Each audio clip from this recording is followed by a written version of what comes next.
I never thought I'd find myself standing in front of the most infamous house in America, but here I am. 112 Ocean Avenue, Amityville, New York. It's a place that's been etched into our collective nightmares for decades. You know, there's something about this house that just feels off. Even from the street you can sense it. The air feels heavier. The shadows seem darker. It's like the very essence of evil has seeped into the foundations of this place. Let me take you back to November 13th, 1974. It was a night that would forever change the quiet suburb of Amityville. Ronald DeFeo Jr., just 23 years old at the time, murdered his entire family in cold blood. His parents, 2 brothers and 2 sisters, all gone in a matter of hours. The thing is, nobody heard a thing. 6 shotgun blasts, and not a single neighbor called the police. It's like the house itself was complicit in the crime. I've seen some pretty dark stuff in my travels, but this is something else entirely. The crime scene photos are chilling. 6 bodies, all face down in their beds. It's as if they never even woke up. The police were baffled. Fast forward to December 1975. George and Kathy Lutz, along with their 3 kids, move into the house. They got it for a steal. I mean, who wants to live in a murder house, right? But they thought they could make it work. Boy, were they wrong.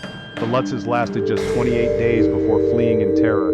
Their story is, well, it's pretty hard to believe if I'm being honest. They claimed the house was infested with evil.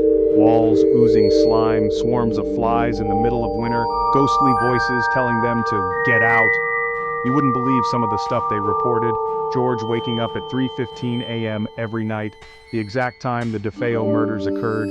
Kathy levitating off the bed.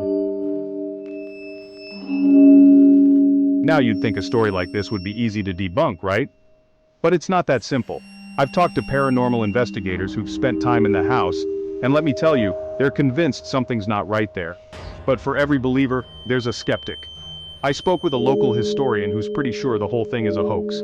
He pointed out inconsistencies in the Lutz's story, questioned why they waited so long to come forward with their experiences. It's hard to know what to believe. The line between fact and fiction in Amityville is, well, it's pretty blurry.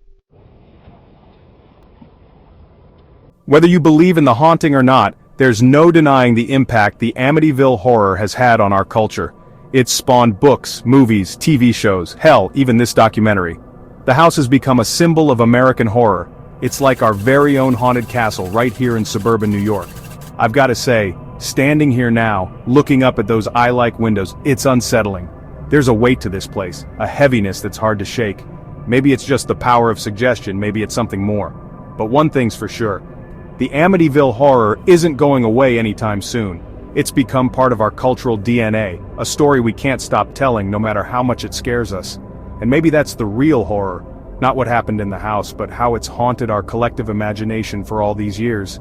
The Amityville horror might just be a story, but it's a story that's burrowed deep into our psyche, reminding us that sometimes the scariest things are the ones we can't fully explain.